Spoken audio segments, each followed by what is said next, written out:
Hello friends, आपका Rahul classroom में स्वागत है। आज मैं आपके सामने जैक बोर्ड क्लास 12 की पॉलिटिकल साइंस की सेट 1 सॉल्व करने जा रहा हूँ। तो आज का पहला क्वेश्चन है, यूरोपीय संघ की स्थापना कब हुई? तो ऑप्शन है आपका 1997 ईस्वी में, दूसरा ऑप्शन है आपका 1998 ईस्वी में, तीसरा ऑप्शन है 1885 ईस्वी में, चौथा ऑप्शन है 1956 ईस्वी में। जैसा कि देख रहे हैं, ये चारों ऑप्शन ही गलत दिए हुए हैं। तो इसका सही आंसर है 1993 ईस्वी। और मैं आपको बताता चलूँ कि ये नीदरलैंड में हुआ था। कहाँ पे? नीदरलैंड में इसकी स्थापना हुई थी। आगे चलते हैं। वर्तमान में कौन सा देश आसियान का सदस्य नहीं है? तो इसके ऑप्शन है श्रीलंका, इंडोनेशिया, फिलीपींस या सिंगापुर। तो इसका सही आंसर है श्रीलंका। श्रीलंका आज भी आसियान का सदस्य देश नहीं है। आगे चलते हैं हम लोग। भारत चीन मित्रता वर्ष कब मनाया गया? तो इसका ऑप्शन है 2006, दूसरा ऑप्शन है 2005, तीसरा ऑप्शन है 2011, चौथा ऑप्शन है 2004। तो इसका सही आंसर है 2006। आगे चलते हैं हम लोग।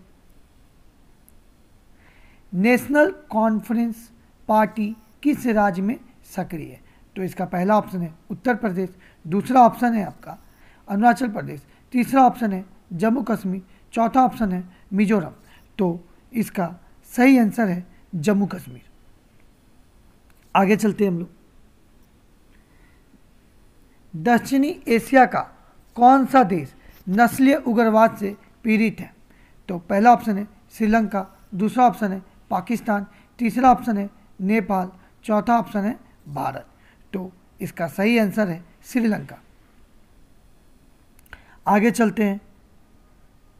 साफ्टा समझौता पर किस वर्ष हस्ताक्षर हुए? पहला ऑप्शन है 2004, दूसरा ऑप्शन है 2000, तीसरा ऑप्शन है 2012, चौथा ऑप्शन है 2005। तो इसका सही आंसर है 2004। आगे चलते हैं। विश्व में इंटरनेट की सुविधा किस देश की देन है? तो पहला ऑप्शन है संयुक्त राज्य अमेरिका, दूसरा ऑप्शन है चीन, तीसरा ऑप्शन है जापान, चौथा ऑप्शन है भारत। तो इसका सही आंसर है संयुक्त राज्य अमेरिका। आगे चलते हैं हम लोग। 2003 में अमेरिका ने किस देश पर हमला किया? तो इसका पहला ऑप्शन है इराक, दूसरा ऑप्शन है ईरान, तीसरा ऑप्शन है कुवैत, चौथा ऑप्शन है तेहरान। तो आपको पता है कि 2003 में अमेरिका ने इराक पर हमला किया था। आगे चलते हैं हम लोग। राष्ट्रीय पंचायत किस देश का संसद है? पहला ऑप्शन है बांग्लादेश, दूसरा ऑप्शन है नेपाल, तीसरा ऑप्शन है भूटान, चौथा ऑप्शन है चिली। तो इसका सही आंसर है नेपाल। आगे चलते हैं हम लोग। सोवियत संघ का विघटन कब हुआ? तो पहला ऑप्शन है इसका 25 दिसंबर 1991, दूसरा ऑप्शन है 25 दिसंबर 1996, तीसरा ऑप्शन है 25 दिसंबर 1999, चौथा ऑप्शन है 25 दिसंबर 2000। तो इसका सही आंसर है आपका 25 दिसंबर 1991 में हुआ था। आगे चलते हैं हम लोग।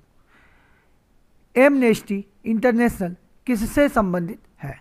पहला ऑप्शन है मानवाधिकार, दूसरा ऑप्शन है बाल श्रम, तीसरा ऑप्शन है शिक्षा, चौथा ऑप्शन है पर्यावरण। तो इसका सही आंसर है मानवाधिकार। आगे चलते हैं। बर्लिन का दीवार का निर्माण किसका प्रतीक था? तो पहला ऑप्शन है इसका शीत युद्ध का चरमोत्कर्ष, दूसरा ऑप्शन है इसका प्रथम विश्व युद्ध का, तीसरा ऑप्शन है शीत युद्ध का अंत, चौथा ऑप्शन है इनमें से सभी। तो इसका सही आंसर है शीत युद्ध का चरमोत्कर्ष। आगे चलते हैं हम लोग। विश्व राजनीति के दो ध्रुव कौन कौन थे? पहला ऑप्शन है अमेरिका और सोवियत संघ, दूसरा ऑप्शन है भारत और चीन, तीसरा ऑप्शन है जर्मनी और फ्रांस, चौथा ऑप्शन है ब्रिटेन और फ्रांस। तो इसका सही आंसर है आपका अमेरिका और सोवियत संघ। यूरोपीय आर्थिक समुदाय की स्थापना कब हुई? तो इसका पहला ऑप्शन है 1992 ईस्वी, दूसरा ऑप्शन है 1995 ईस्वी, तीसरा ऑप्शन है 1996 ईस्वी और चौथा ऑप्शन है 1885 ईस्वी। तो ये चारों ही ऑप्शन गलत दिए हुए हैं। इसका सही आंसर है 14 मार्च 1957 को यूरोपीय आर्थिक समुदाय की स्थापना हुई थी। तो इसका आंसर है 14 मार्च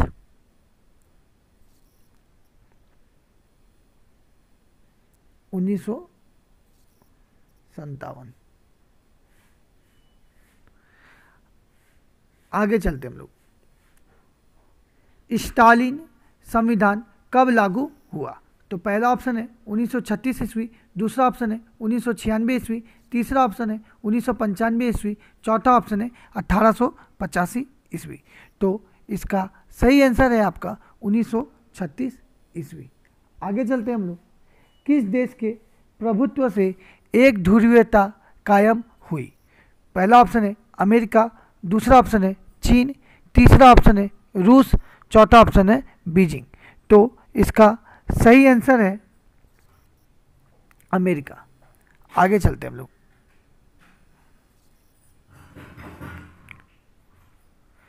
हॉटलाइन समझौता कब हुआ? तो पहला ऑप्शन है इसका 1963 ईस्वी में, दूसरा ऑप्शन है 1966 ईस्वी में, तीसरा ऑप्शन है 1965 ईस्वी में, चौथा ऑप्शन है 1995 ईस्वी में।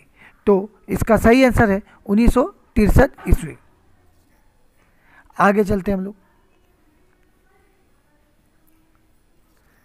ब्रेजनेव किस देश के राष्ट्रपति थे?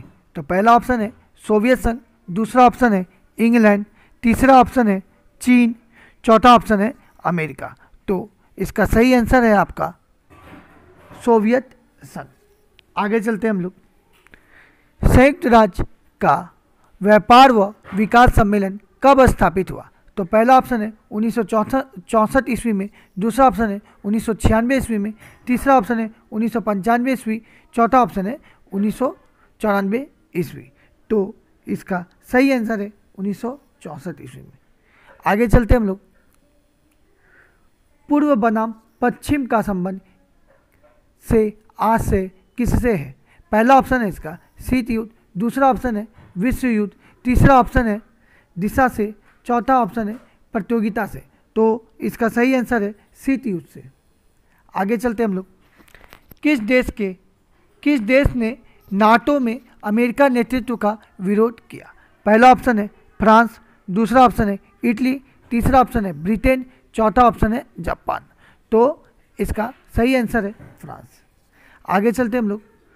राष्ट्रपति रीगन ने किसको दृष्ट साम्राज्य कहा?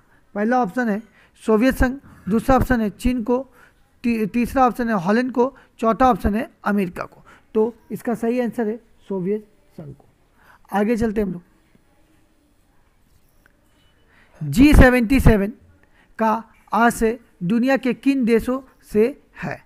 तो इसका पहला ऑप्शन है विकासशील देश, दूसरा ऑप्शन है गरीब देश, तीसरा ऑप्शन है अविकासशील देश, चौथा ऑप्शन है ए और बी दोनों। तो इसका सही आंसर है विकासशील देश। आगे चलते हम लोग। शंघाई सहयोग संगठन में कितने देश शामिल हैं? पहला ऑप्शन है 6, दूसरा ऑप्शन है 7, तीसरा ऑप्शन है 5, चौथा ऑप्शन है 8। तो इसका सही आंसर है 8। आगे चलते हम लोग। दो ध्रुवीयता का क्या अर्थ है? पहला ऑप्शन है अमेरिका और सोवियत संघ का प्रतिद्वंदी प्रभुत्व, दूसरा ऑप्शन है अमेरिका का प्रभुत्व, तीसरा ऑप्शन है आपका सोवियत संघ का विघटन, चौथा ऑप्शन है इनमें से कोई नहीं। तो इसका ऑप्शन हो जाएगा पहला, अमेरिका और सोवियत संघ का प्रतिद्वंदी प्रभुत्व। आगे चलते हम लोग। शॉक थेरेपी का मॉडल किस पर लागू किया गया?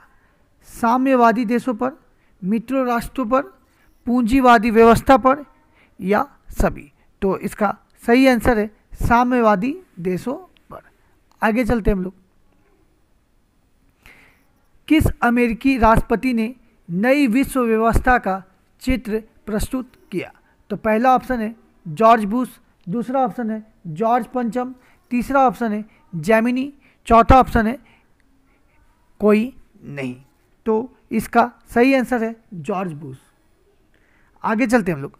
बराक ओबामा किस देश के राष्ट्रपति थे? तो इसका पहला ऑप्शन है अमेरिका, दूसरा ऑप्शन है फ्रांस, तीसरा ऑप्शन है ब्रिटेन, चौथा ऑप्शन है जर्मनी। तो इसका सही आंसर है अमेरिका। आगे चलते हैं।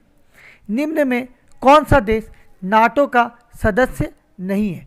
पहला ऑप्शन है भारत, दूसरा ऑप्शन है फ्रांस, तीसरा ऑप्शन है जर्मनी, चौथा ऑप्शन है ब्रिटेन। तो इसका सही आंसर है भारत। आगे चलते हैं हम लोग। 1975 में यूरोप में सुरक्षा व सहयोग सम्मेलन कहाँ हुआ? तो इसका पहला ऑप्शन है हेलसिंकी, दूसरा ऑप्शन है पेरिस, तीसरा ऑप्शन है लंदन, चौथा ऑप्शन है मॉस्को। तो इसका सही ऑप्शन है हेलसिंकी। आगे चलते हम लोग। सोवियत संघ के अंतिम राष्ट्रपति कौन थे? पहला ऑप्शन है स्टालिन, दूसरा ऑप्शन है एंड्रोपोव, तीसरा ऑप्शन है मिखेल और चौथा ऑप्शन है ब्रेजनेव। तो इसका सही आंसर है आपका मिखेल। आगे चलते हम लोग। शॉक थेरेपी कब अपनाया गया? तो इसका ऑप्शन है 1990 ईस्वी में, दूसरा ऑप्शन है 1866 ईस्वी में, तीसरा ऑप्शन है 1963, चौथा ऑप्शन है 1966। तो इसका सही आंसर है 1990 ईस्वी में। आगे चलते हैं हम लोग। संयुक्त राज्य अमेरिका का प्रथम राष्ट्रपति कौन था? जॉर्ज वाशिंगटन, दूसरा ऑप्शन है जॉर्ज पंचम, तीसरा ऑप्शन है जॉर्ज बुश, चौथा ऑप्शन है जॉर्ज ऑटो। तो इसका सही आंसर है जॉर्ज वाशिंगटन। आगे चलते हैं हम लोग। विश्व में इंटरनेट की सुविधा किस देश की देन है? पहला ऑप्शन है संयुक्त राज्य अमेरिका, दूसरा ऑप्शन है भारत, तीसरा ऑप्शन है चीन, चौथा ऑप्शन है जापान। तो इसका सही आंसर है संयुक्त राज्य अमेरिका। आगे चलते हैं। किसने सामरिक भागीदारी का सुझाव रखा? पहला ऑप्शन है रूसी राष्ट्रपति पुतिन, दूसरा ऑप्शन है चीनी राष्ट्रपति जेमिन, तीसरा ऑप्शन है भारतीय राष्ट्रपति कलाम, चौथा ऑप्शन है सभी। तो इसका सही आंसर है रूसी राष्ट्रपति पुतिन। आगे चलते हैं हम लोग। भारत और पाकिस्तान के बीच ताशकंद का समझौता कराने में किस सोवियत नेता ने महत्वपूर्ण भूमिका निभाई? पहला ऑप्शन है क्रोसिजिन, दूसरा ऑप्शन है स्टालिन, तीसरा ऑप्शन में ब्रेजनेव, चौथा ऑप्शन में हैडिन। तो इसका सही आंसर है क्रोसिजिन। आगे चलते हम लोग। सार्क का सदस्य देश नहीं है? इंडोनेशिया, भारत, पाकिस्तान या श्रीलंका। तो इसका सही आंसर है इंडोनेशिया। आगे चलते हम लोग। यूरो क्या है? यूरोपीय संघ के सदस्यों की मुद्रा, दूसरा सार्क देशों की मुद्रा, तीसरा दोनों, चौथा इनमें से कोई नहीं। तो इसका सही आंसर है यूरोपीय संघ के सदस्यों की मुद्रा। आगे चलते हैं। भारत और बांग्लादेश के बीच फरक्का समझौता पर हस्ताक्षर कब हुए? तो इसका पहला ऑप्शन है 1996, दूसरा ऑप्शन है 1995, तीसरा ऑप्शन है 2005, चौथा ऑप्शन है 1855। तो इसका सही आंसर है 1996। आगे चलते हैं। एशिया का कौन सा देश है जो G8 समूह का सदस्य है? पहला ऑप्शन है जापान, दूसरा का चीन, तीसरा भारत, चौथा पाकिस्तान। तो इसका सही आंसर है जापान। आज के लिए इतना ही स्टूडेंट। अगर आपको मेरी वीडियो अच्छी लगी हो तो प्लीज़ लाइक, शेयर और सब्सक्राइब करें और बेल आइकन की घंटी को दबाना ना भूलें। और अगले सब्जेक्ट के टॉपिक मुझे कमेंट बॉक्स में मेंशन करें। धन्यवाद।